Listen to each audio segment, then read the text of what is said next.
Rasanya tidak berlebihan jika setelah Anda menyaksikan episode Inspiring Stories Give Thanks ini, Anda akan merasakan hal yang kerap ditemukan pada pribadi-pribadi inspiratif yang lebih mengutamakan dampak dari karya maupun dedikasinya dibanding menerima pujian atau apresiasi yang diberikan oleh berbagai pihak. Hal tersebut bisa dikatakan sebagai suatu sikap hati yang khas dari pribadi-pribadi yang telah memahami dan menghidupi nilai-nilai kekekalan yang dianugerahi oleh Sang Maha Pencipta, yaitu suatu sikap rendah hati. Utamanya agar setiap orang tidak terfokus kepada dirinya, bahkan kepada karyanya, tetapi melalui karya tersebut, setiap orang berfokus kepada keberadaan Tuhannya yang memungkinkan dirinya menjadi pribadi yang berdampak. Hal ini akan dapat kita temui sesaat lagi dalam sesi pertama saat Pendeta Profesor Jan Sihar Aritonang menyampaikan rasa terima kasihnya, apresiasinya yang sungguh dan tulus kepada setiap pribadi, setiap pihak yang telah menyampaikan apresiasi mereka saat selebrasi puji syukur hari ulang tahun tanggal 22 Januari 2022 lalu. Dalam episode ini kita juga akan mendengarkan kisah inspiratif tentang Jan S. Aritonang yang akan berbicara tentang kesadarannya bahwa pada akhirnya setiap manusia akan berpulang kepada penciptanya, kepada Tuhannya pada waktunya. Tetapi menariknya, Jan S. Aritonang menyampaikan statement yang sangat khas yang dimiliki oleh seorang manusia yang mengimani akhir waktu dari diri manusia tersebut bukan dengan ketakutan, melainkan menyatakan kesiapan dan sikap percayanya sedemikian lugasnya. Tapi sebelum kita menyaksikan Inspiring Stories Give Thanks ini, jangan lupa untuk subscribe guna mendukung channel Jan S. Aritonang Official ini. Selamat menyaksikan.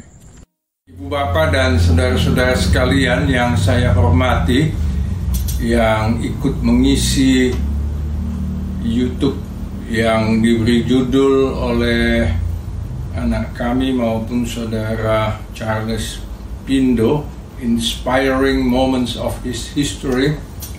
Perkenankan saya pada saat ini untuk mengucapkan terima kasih dan izinkan saya untuk menyebut nama Bapak Ibu Saudara sekalian secara berurutan, secara kronologis, dalam arti siapa yang paling senior sampai paling muda, paling tidak menurut yang saya tebak. Yang pertama kepada guru saya, Pak Tom van den Nen di Apeldoorn, Belanda. Lalu rekan saya yang sering berpasangan mengajar dan menulis dengan saya, Dr. Christian de Jong ya, di Leiden kalau saya tidak salah. Lalu rekan saya mengajar, Yusak Soleiman. Kemudian mantan mahasiswa saya, banyak ini yang kemudian sebagian menjadi rekan pengajar juga. Manuel Raintung, Yohasadi Prasetya. Lalu juga ada sejumlah rekan yang sama-sama bekerja lah, menyiapkan macam-macam buku, termasuk Ibu Merieta Mariani dari BPK Gunung Mulia, lalu Rosna Mawati Siregar, Lito Sitorus, Yesian Graini, Yoelindas Moro, lalu Silvana Rantia Pitulei, Mas Anton Sulistianto, John Peter Enrico Simorangkir, Binsar Pakpahan, Yonea, dan tadi sudah saya sebut juga anak kami Bintang, Asteria Taruliasi, lalu saudara Kevin Kurniawan, dosen sosiologi di UI. Sekali lagi terima kasih atas kesediaan Ibu Bapak, saudara-saudari meluangkan waktu, menyatakan kesediaan dan menyampaikan komentar termasuk kesan, pesan dan ucapan selamat ulang tahun pada tanggal 22 Januari yang lalu. Selain menyampaikan pada rekaman atau video YouTube, banyak juga yang menyampaikan via email atau WhatsApp, termasuk beberapa komentar yang menyaksikan YouTube ini. Nah, ketika saya mendengar dan membaca semua itu, jujur saya mengalami ambivalensi, perasaan mendua. Di satu sisi tentu saya mengucapkan terima kasih kepada ibu bapak saudara sekalian ya, menghargai semua yang Anda sampaikan. Tapi di sisi lain saya merasa bahwa sebagian dari yang kalian kemukakan itu agak berlebihan. Ketika saya mendengar macam-macam pujian segala macam itu, saya merasa saya tidak sebaik atau tidak sehebat yang kalian katakan. Jadi ceritanya, saya menyadari bahwa usia saya ini tidak panjang lagi. Karena itu saya sudah menyiapkan naskah yang nanti akan dibacakan setelah saya meninggal pada acara penyemayaman atau pelepasan jenazah saya. Di belakang saya ini sudah tergantung naskahnya, termasuklah tata ibadah pemberangkatan jenazah saya nanti sudah saya siapkan supaya kawan-kawan di STFT ataupun di GKPI tidak usah lagi repot menyiapkannya. Nah, mungkin karena itu juga anak kami Bintang merasa ini bapaknya ini udah nggak lama lagi umurnya, makanya dia rancanglah satu video kah, podcast kah, saya tidak terlalu paham nama-nama teknis ini. Dan inilah hasilnya seperti yang sudah Bapak Ibu Saudara-saudara isi dan sudah disampaikan hasilnya kepada kita sekalian. Nanti saya mau menyampaikan beberapa catatan lagi kepada kawan-kawan sekalian, dan karena itu saya akan menyiapkan sedikit catatan tambahan untuk kita semua.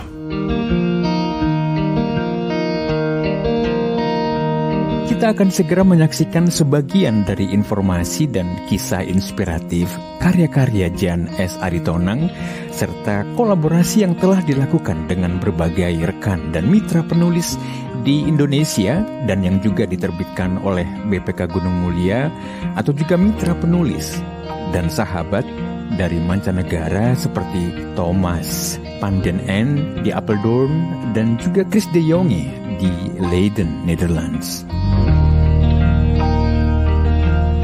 Dan akan ada juga statement khusus dari Jan S. Aritonang sebagai sebuah harapan, sebuah ekspektasi bagi generasi masa depan, khususnya generasi muda, mahasiswa Kristiani khususnya, dan mahasiswa di Indonesia pada umumnya. Mari kita saksikan bersama.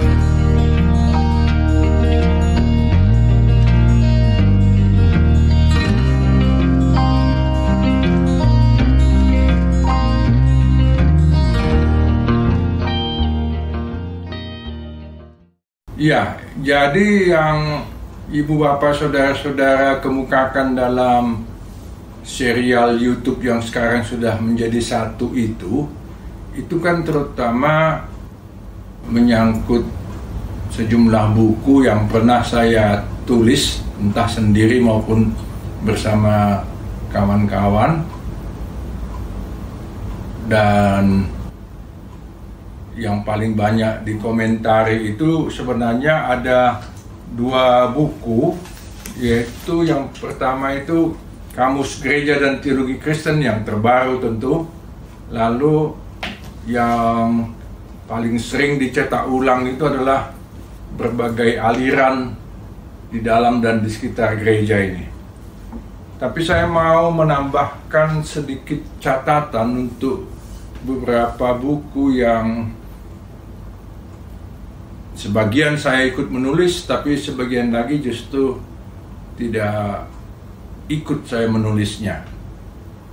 Yang pertama, ada di antara saudara-saudara yang menyebut buku saya Sejarah Pendidikan Kristen di Tanah Batak. Itu ada olahan dari atau ringkasan dari disertasi saya. Dan saya bersyukur bahwa terjemahan Inggrisnya juga sudah ada. Mission Schools in Batak Land, Indonesia, 1861 to 1940. Nah, kalau saya ditanya, di antara sekian banyak tulisan yang saya sampaikan atau saya hasilkan, mana yang paling berbobot? Saya harus katakan inilah salah satu yang paling berbobot, untuk tidak mengatakan yang paling berbobot di antara semua itu. Nah, lalu sehubungan dengan itu saya mau sampaikan komentar atau tantangan sebenarnya dari guru saya, Dr. Tom van den Nen, yang menghasilkan buku Ragi Carita ini. Di salah satu email beliau katakan, saya mau merevisi jilid 1, dan itu sepenuhnya karya beliau. Tapi tentang jilid 2 yang saya pegang ini, Pak Tom, Bapak memesankan supaya kami orang Indonesia yang merevisi dan melengkapinya.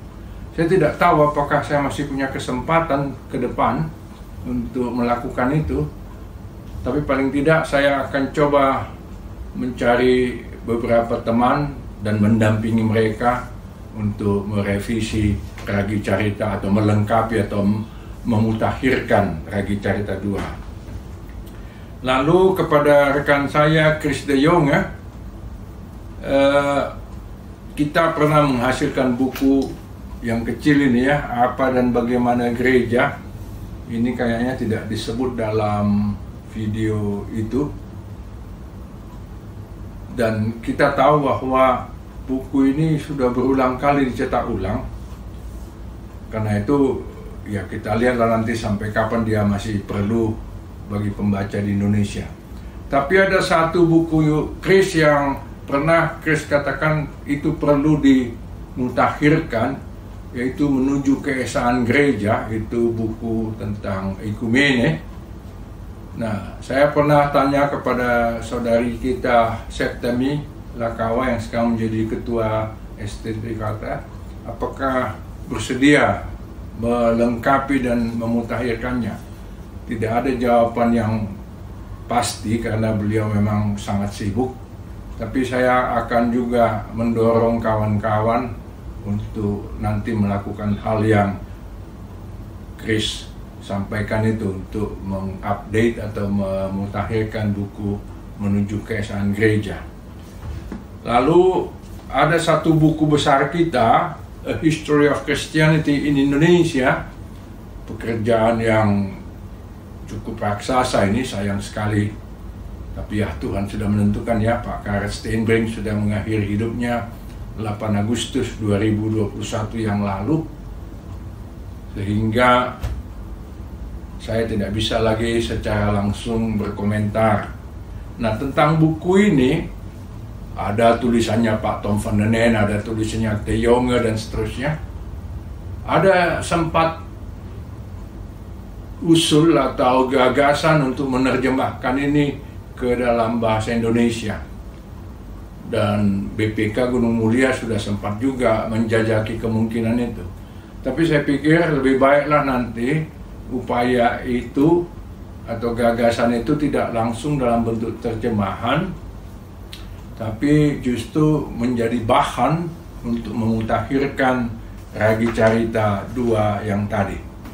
Nah, saya tidak akan berpanjang lebar untuk merespons apa-apa yang Ibu Bapak dan Saudara-saudara sampaikan.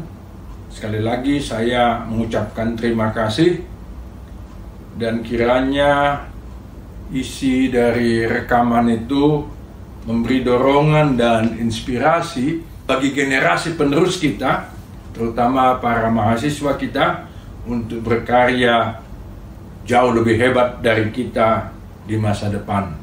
Salam dari saya, Yan Sihar Aritonang.